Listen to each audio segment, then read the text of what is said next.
Hello, and thank you for joining me for post-production here on Living Dead Lockup. It's been an exciting couple of months working on the movie, and we're right coming near to the end. It's been a lot of fun. I think the cast had a lot of fun. Right now I'm editing one of scene 56, which is when Miguel character comes into the control room, and he finds the gun and finds the map and all that. I think one of the amazing things that digital technology has provided, not only camera but also editing, is it allows people on a budget like myself to make a fairly decent looking movie for very little money. And I think the entire budget on Living Dead Lockup is little over a few $100s. Everybody volunteered their time, of course, but that's all been supplies and such.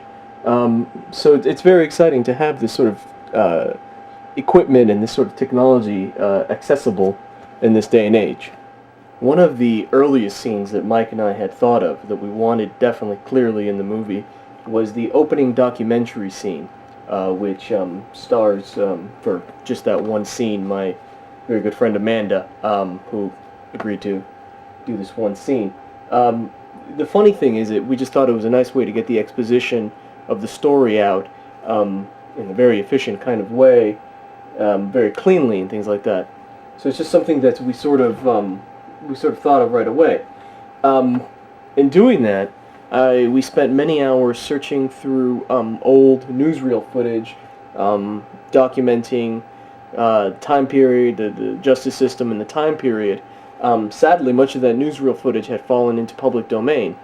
Good fortunate for us to have it, but unfortunately for the owners of the copyright, which is long since expired.